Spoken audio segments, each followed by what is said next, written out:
एक सदी बीत गई, लेकिन हालात नहीं बदले।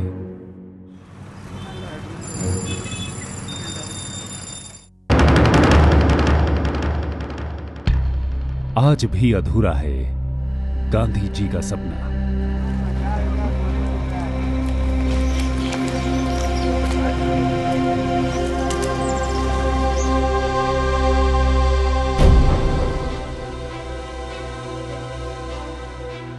महात्मा गांधी ने हमें आजादी दी। हमने महात्मा गांधी को क्या दिया? महात्मा गांधी को जो सबसे प्रिय जो चीजें थी, एक उनको प्रिय था हिंदुस्तान की आजादी, और दूसरा उनको प्रिय था सफाई। क्या भारत मां को गंदगी से मुक्त करना है हमारी जिम्मेवारी है कि नहीं है? जिस महापुरुष ने हमें आजादी दी, उस महापुरुष को हम ये दे सकते हैं कि नहीं दे सकते? देना चाहिए कि नहीं देना चाहिए? ये जिम्मेवारी उठानी चाहिए कि नहीं उठानी चाहिए? अगर एक बार 125 करोड़ देशवासी तय कर लें कि मैं गंदगी नहीं करूंगा, तो दुनिया की कोई ताकत नहीं है जो हिंदुस्तान को गंदा कर सकती है।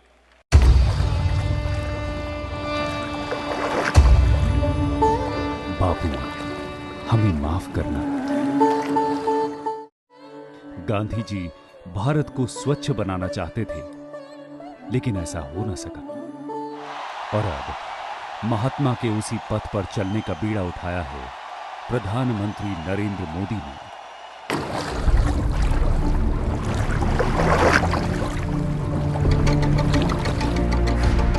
साल 1916।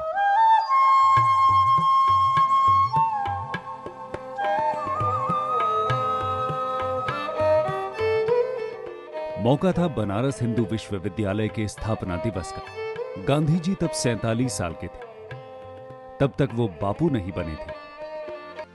बीएचयू के स्थापना दिवस के मौके पर वो मंच पर बैठे थे। उनके साथ एनी बेसेंट, पंडित मदन मोहन मालवीय और दरभंगा महाराज जैसे कई हस्तियां मौजूद थीं। सामने कई राजा महाराजा और प्रबुद्ध वर्ग के लोग बैठे हुए थे। मंच से कुछ बोलने की बारी मोहनदास करमचंद गांधी की थी। सभी को उम्मीद थी कि बीएचयू के स्थापना दिवस पर वो शिक्षा के विषय में बोलेंगे, लेकिन उन्होंने जो बोला उसे सुनकर वहां बैठे सभी लोग हैरान रह गए। कल मैं बाबा विश्वनाथ के दर्शन के लिए गया था। जिन गलियों से मैं जा रहा था, उन्हें देखते हुए मैंने सोचा कि अगर कोई अजनबी इस महान मंदिर में अचानक आ जाए तो हिंदुओं के बारे में क्या सोचेगा? अगर वो हमारी निंदा करेगा तो क्या गलत होगा? उस मंदिर की जो हालत है वो हमारे चरित्र को दर्शाती है। तो सुना आपने गांधी जी का भाषण। गांधी जी ने यह भाषण 100 साल पहले दिया था और हिंदुस्तान की धरती पर उनका यह पहला सार्वजनिक भाषण था। इसमें गांधी जी किस बात का जिक्र कर रहे थे? वो जिक्र कर रहे थे गंदगी का, हिंदुओं के सबसे पवित्र तीर्थ स्थान बनारस का, शिव की नगरी काशी का, मोक्ष की धरती काशी का। आखिर इस धरती पर इतनी गंदगी क्यों है? साफ सफाई की कोई व्यवस्था क्यों नहीं है? ये तमाम मुद्दे थे जो 1916 में दिए गए अपने भाषण में महात्मा गांधी उठा रहे थे। मैं ये बात एक हिंदू की तरह बड़े दर्द के साथ कह रहा हूं। क्या ये ठीक बात है कि हमारे मंदिरों के आसपास की गलियां इतनी गंदी हों? अपने मंदिरों के आसपास बने हुए मकान, घर जैसे भी हों, गलियां सकड़ी टेढ़ी मेढ़ी जैसी भी हों, अगर हमारे मंदिर भी सादगी और स्वच्छता के नमूने ना हो तो हमारा स्वराज कैसा होगा?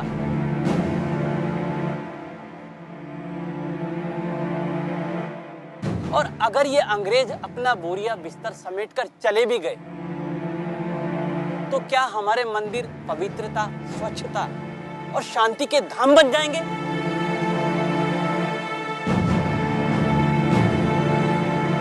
महात्मा गांधी ने यह भाषण बनारस हिंदू विश्वविद्यालय यानी बीएचयू के स्थापना दिवस के मौके पर दिया था। बीएचयू को बनाने का बीड़ा उठाया था कांग्रेस के वरिष्ठ नेता पंडित मदन मोहन मालवीय ने।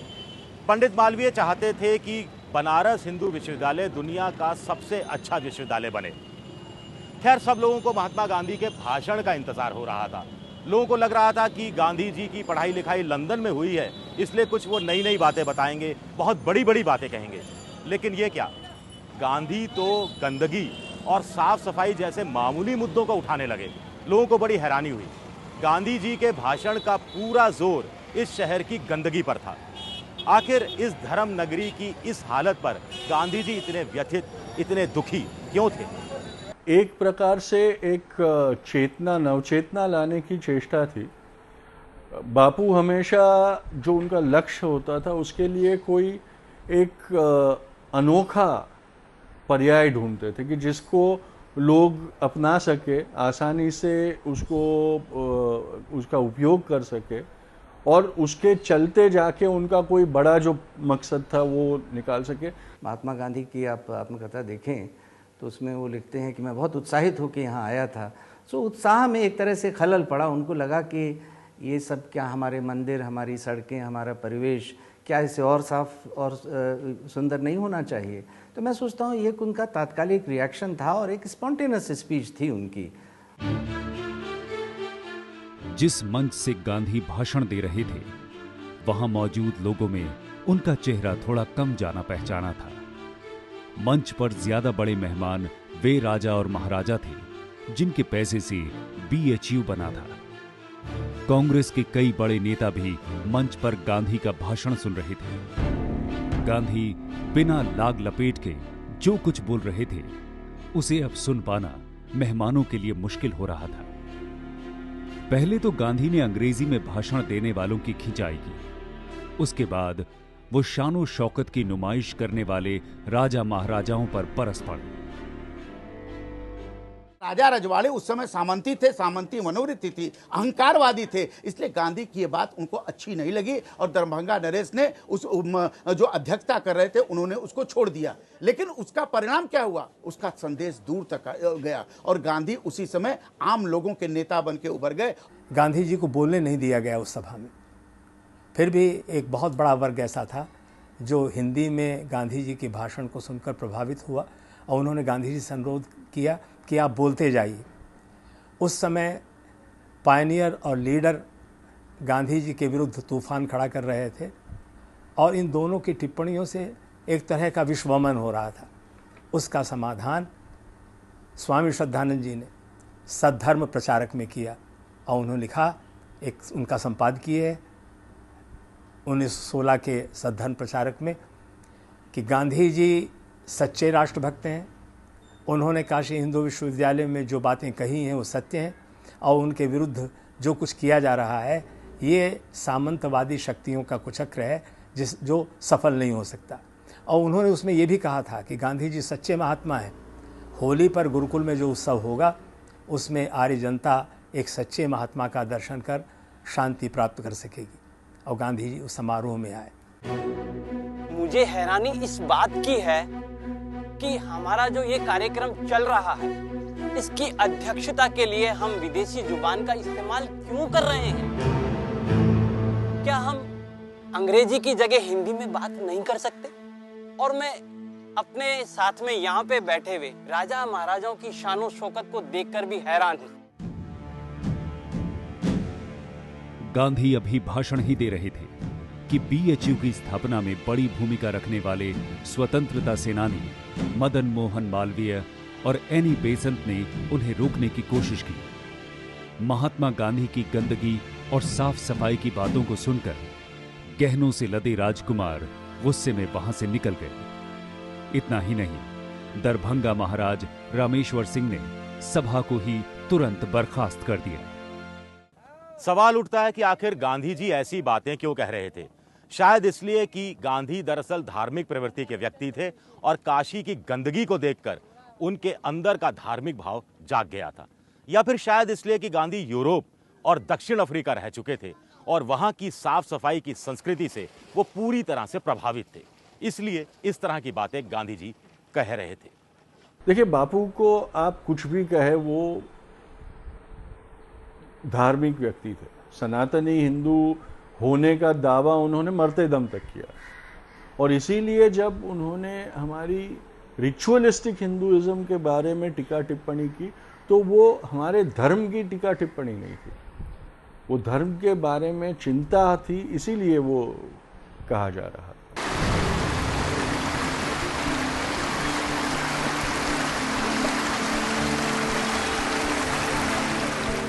तब से अब तक 100 साल गुजर चुके हैं। क्या आस्था की काशी स्वच्छ और निर्मल बन गई? क्या विश्वनाथ मंदिर और वाराणसी की गलियां अब चमक उठी हैं? कितनी साफ और स्वच्छ है देश की धर्मनगरी?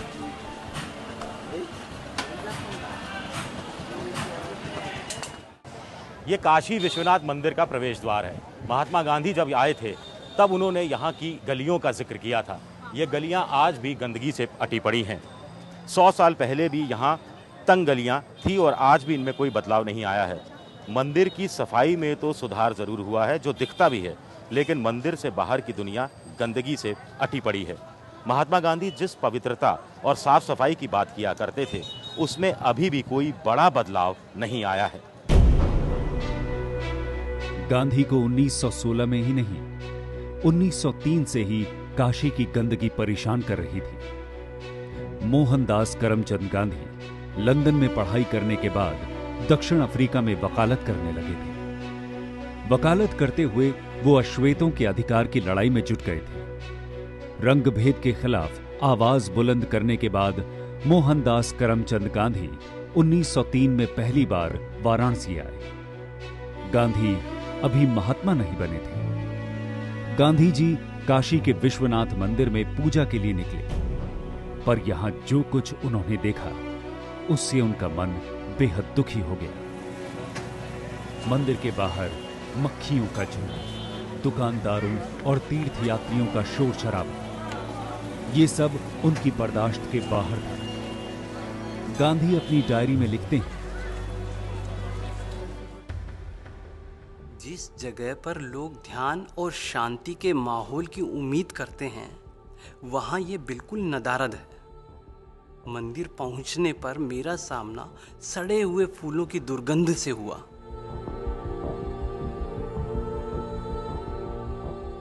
मैंने देखा कि लोग सिक्कों को अपनी भक्ति का जरिया बनाया हुआ है, जिसकी वजह से न केवल संगमरमर के फर्श में दरारें दिखने लगी हैं, बल्कि इन सिक्कों पर धूल के जमने से वहां काफी गंदगी भी दिख रही थी।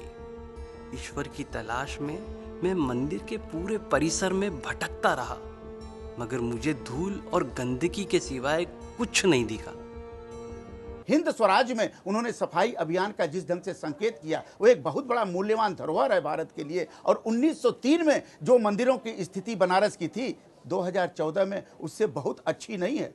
मंदिर और भी बढ़ गए, लेकिन बहुत अच्छी नहीं है। इसलिए काशी में, लेकिन काशी की संस्कृति यह है कि काशी में जो आने वाले लोग होते हैं वो गंदगी पर ध्यान नहीं देते, वो भारत को, काशी को देखना चाहते हैं, काशी को जीना चाहते हैं। ये जो काशी की मनोवृत्ति है, ये गंदगी को बढ़ाती है। लेकिन काशी वासियों को ध्यान रखना चाहिए कि लाखों लोग काशी में आ रहे हैं, पर्यटन के रूप में आ रहे हैं, तीर्थयात्रियों के रूप में आ रहे हैं, पूजा आराधना के रूप में आ रहे हैं। कम से कम उनको देखने के लिए स्वच्छता पर ध्यान तो देना ही चाहिए। बापू बड़े भाग्यशाली थे कि उन्होंने 1903 में बाबा विश्वनाथ का दर्शन किया। यदि आज वो करते तो जो दुर्गति देखते सफाई के विषय में, तो शायद वो दोबारा कहीं बनारस काशी आने का नाम तक नहीं लेते। वाराणसी शहर की गंदगी ने यहां गंगा को भी मैला कर दिया है। हर रोज 80 घाटों से पूजा सामग्री और कचरा यहां सीधे गंगा में गिरता है। घाटों पर कारोबार की पाबंदी है, लेकिन धड़ल्ले से दुकानें चल रही हैं। वाराणसी में हर रोज 18 करोड़ लीटर गंदगी निकलती है, जबकि सफाई सिर्फ 14 करोड़ लीटर पानी की ही हो पाती है। ट्रीटमेंट प्लांट बिजली की किल्लत की वजह से बंद रहते हैं, इसलिए हर रोज 4 करोड़ लीटर गंदगी सीधे गंगा में मिल रही है। पैसे से सफाई नहीं होती, पैसे से कार्यक्रम बनाए जाते हैं, उस कार्यक्रम के बाद 100 साल की फितरत वापस चलती रहेगी। कितनी बार पैसे डालोगे, कितनी बार स्वच्छता कराओगे? जब तक हर बनारस वासी और बनारस में आने वाले जो अतिथि है उनको ये एहसास नहीं होगा कि जो गंदगी होती है वो मेरे कारण होती है। 1903 के बाद 1916 में एक बार फिर महात्मा गांधी वाराणसी आए। इस बीच वो दक्षिण अफ्रीका छोड़कर हिंदुस्तान में रहने का फैसला कर चुके थे। दुनिया बदल रही थी, लेकिन नहीं बदली काशी। 100 साल बाद भी नहीं बदला है मोक्ष देने वाले इस शहर का चेहरा। लेकिन ये हाल सिर्फ बनारस का नहीं है।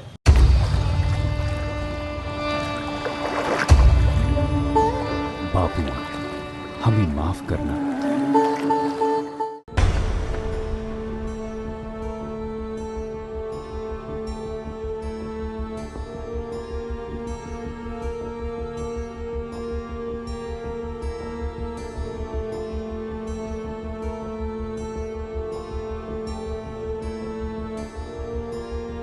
गंगा, यमुना और अदृश्य सरस्वती की त्रिवेणी का शहर इलाहाबाद।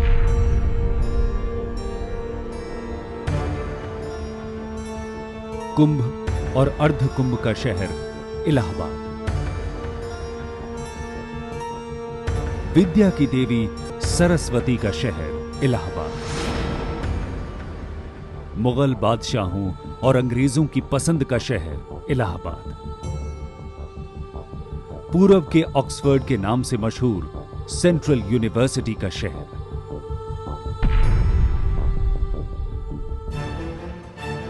मुझे ये जानकर बड़ा धक्का लगा है कि हरिद्वार की तरह प्रयाग की पवित्र नदियां भी नगर पालिका के गंदे नाले के पानी से अपवित्र की जाती।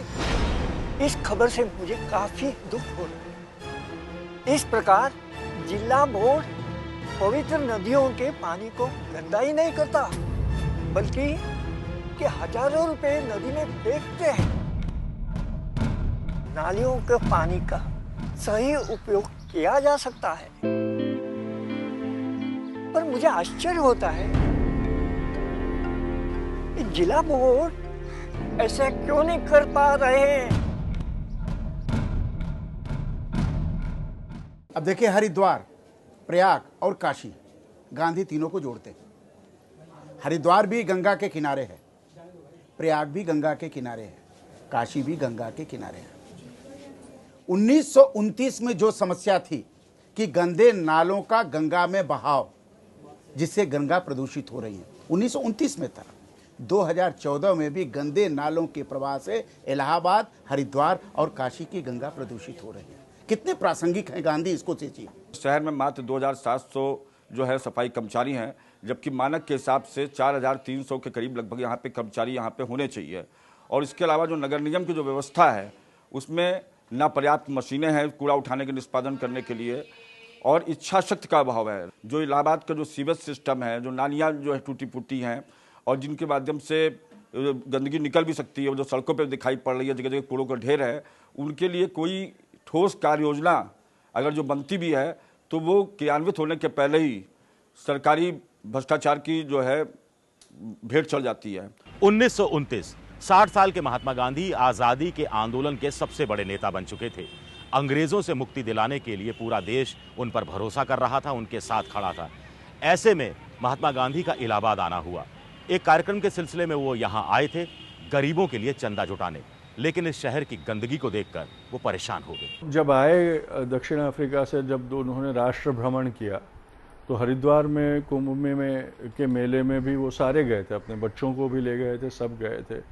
और संगम पे इलाहाबाद में गए तो संगम पे भी गए थे। और उन्होंने देखा कि जिस चीज़ की हम पूजा करते हैं उसी में गंदगी डाल रहे हैं हम लोग, उसी में, उसी के किनारे शौच हो रहा है, उसी के किनारे उसी के पानी में नहाया जाता है और फिर उसी पानी का आचमन भी हो रहा है। तो ये बेसिक हाइजीन की जो एक वृत्ति है उसके खिलाफ जाता है। इलाहाबाद से हर रोज 20 करोड़ लीटर गंदगी निकलती है, लेकिन सफाई का इंतजाम सिर्फ 8 करोड़ 90 लाख लीटर के लिए है। लिहाजा हर रोज तकरीबन 11 करोड़ लीटर सीवेज गंगा में गिर रहा है।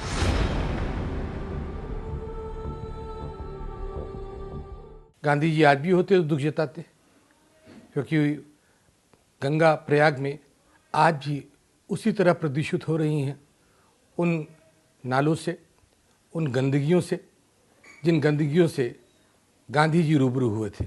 महात्मा गांधी बनारस गए तो वहां की गंदगी को उन्होंने मुद्दा बनाया। यहां प्रयाग आए तो संगम नगरी की गंदगी ने उन्हें परेशान कर दिया। गंगा के किनारे बसे 2 शहर, बनारस और इलाहाबाद। लेकिन क्या हरिद्वार का तजुर्बा भी महात्मा गांधी के लिए इतना ही बुरा रहने वाला था? आइए देखते हैं। इसमें कोई शक नहीं है कि हरिद्वार और दूसरे जाने माने तीर्थ स्थान एक समय सचमुच पवित्र थे। धर्म के प्रति मेरे मन में सहज प्रेम है और मैं प्राचीन संस्थाओं का हमेशा आदर करता हूँ।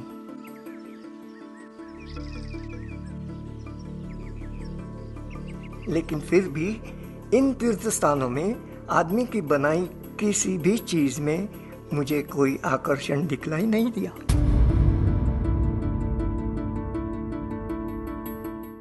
महात्मा गांधी 1929 में दूसरी बार हरिद्वार आए थे। इससे पहले उनका 1915 में यहां आना हुआ था। तब हरिद्वार में महाकुंभ लगा था। महात्मा गांधी के यंग इंडिया में एक लिखे लेख से पता चलता है कि धार्मिक स्थलों को लेकर महात्मा गांधी ने जो कल्पना अपने मन ही मन में की थी, वैसा कुछ भी उन्होंने हरिद्वार में नहीं पाया। धार्मिक स्वभाव के महात्मा गांधी को धर्म नगरी में घूमते हुए झटके लग रहे थे। अपने भाषण में उन्होंने ये बात की कि मैं जिस आस्था और श्रद्धा के साथ हरिद्वार आया, यहाँ मुझे आशा थी कि जिस तरह हिमालय स्वच्छ है, जिस तरह गंगा की धारा को स्वच्छ होना चाहिए, वो स्वच्छता कहीं दिखाई नहीं पड़ती। और नगर में तो गंदगी के ढेर चारों ओर लगे हुए हैं। क्या यहाँ की गंदगी को साफ किया जा सकता है? और तब सभा में ही जितने लोग उपस्थित थे उनसे गांधी जी ने संकल्प कराया। पहली बार जब सन 1915 में मैं हरिद्वार गया था, तब मैं वहाँ सर्वेंट ऑफ इंडिया सोसाइटी के अध्यक्ष पंडित रुद्रनाथ कुंजरू के अधीन एक स्वयं सेवक की तरह गया था। मैं बड़ी बड़ी आशाएं लगाकर और बड़ी श्रद्धा के साथ हरिद्वार गया था, लेकिन जहाँ एक और गंगा की निर्मल धारा ने और हिमाचल के पवित्र पर्वत शिखरों ने मुझे मोह लिया, वहाँ दूसरी ओर उस पवित्र स्थान पर मनुष्य के कामों से मेरे हृदय को कुछ भी प्रेरणा नहीं मिली। पहले की तरह आज भी धर्म के नाम पर गंगा मैली की जाती है। अज्ञानी और विवेक शून्य स्त्री पुरुष गंगा तट पर जहाँ ईश्वर दर्शन के लिए ध्यान लगाकर बैठना चाहिए, वहाँ पाखाना पेशाब करते हैं। इन लोगों का ऐसा करना प्रकृति, आरोग्य और धर्म के नियमों का उल्लंघन करना है। जो मूल मुद्दा 1915 में कुंभ के अवसर पर हरिद्वार की गंदगी को देखकर, हरिद्वार की कहना चाहिए प्राकृतिक रमणीयता को चोट पहुंचाने वाले तत्वों को देखकर उनके मन में थी, ठीक वही स्थिति आज भी है। उस स्थिति में कोई परिवर्तन नहीं हुआ है। गांधी जी यही नहीं रुकते हैं। धर्म, परंपरा और संस्कृति के नाम पर जिस तरह से गंगा मैली की जाती है, उस पर गांधी जी आगे लिखते हैं। धर्म के नाम पर जानबूझकर भी गंगा को गंदा किया जाता है। विधिवत पूजा कराने के लिए मुझे गंगा तट पर ले जाया गया। जिस पानी को लाखों लोग पवित्र समझकर पीते हैं, उसमें फूल, सूत, गुलाल, चावल, पंचामृत वगैरह चीजें इस विश्वास में डाली गई कि ये एक पुण्य काम है। मैंने इसका विरोध किया तो जवाब मिला कि ये तो युगों से चली आ रही एक सनातन प्रथा है। इन सब के अलावा मैंने ये भी सुना है कि शहर की गंदी नालियों का गंदा पानी भी आकर नदी में मिलता है। वह एक बड़ा अपराध है। महात्मा गांधी ने 100 साल पहले जिसे अपराध कहा, क्या धार्मिक नगरी को ऐसे अपराधियों से मुक्ति मिल सकी? जो गंदे नाले 100 साल पहले गंगा से मिलते थे, क्या गंगा ऐसे नालों से मुक्त हो सकी? महात्मा गांधी ने यंग इंडिया में लिखे लेख के जरिए 1929 में जो तस्वीर खींची थी, 85 साल बाद आज भी हर रोज वो दोहराई जाती है। वही तस्वीर, हजारों हजार टन फूल माला, सूत, गुलाल, चावल, पंचामृत गंगा में यूं ही बहाए जाते हैं। केंद्रीय प्रदूषण बोर्ड की रिपोर्ट के मुताबिक हरिद्वार में हर रोज 3 करोड़ 90 लाख लीटर सीवर निकलता है, जबकि ट्रीटमेंट प्लांट की क्षमता सिर्फ 1 करोड़ 80 लाख लीटर ही है। यानी हर रोज 2 करोड़ 10 लाख लीटर गंदगी रोजाना बिना ट्रीटमेंट के गंगा में डाली जा रही है। गुरुकुल कांगड़ी यूनिवर्सिटी की रिसर्च में कहा गया है कि हर श्रद्धालु करीब 650 ग्राम पूजन सामग्री गंगा में डालता है। पिछली बार सिर्फ माघी पूर्णिमा के दिन ही करीब 1000 टन पूजन सामग्री गंगा में बहा दी गई।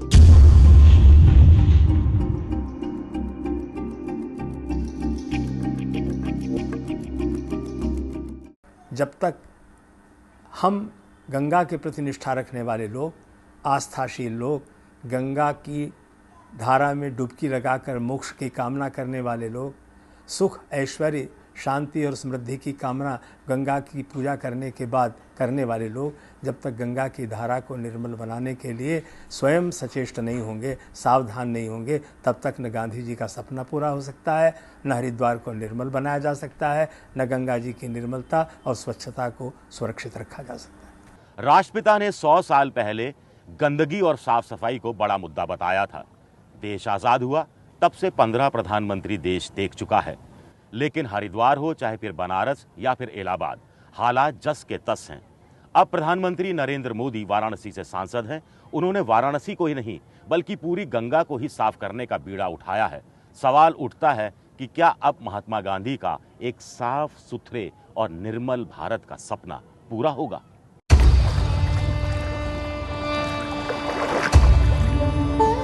बापू, हमें माफ करना।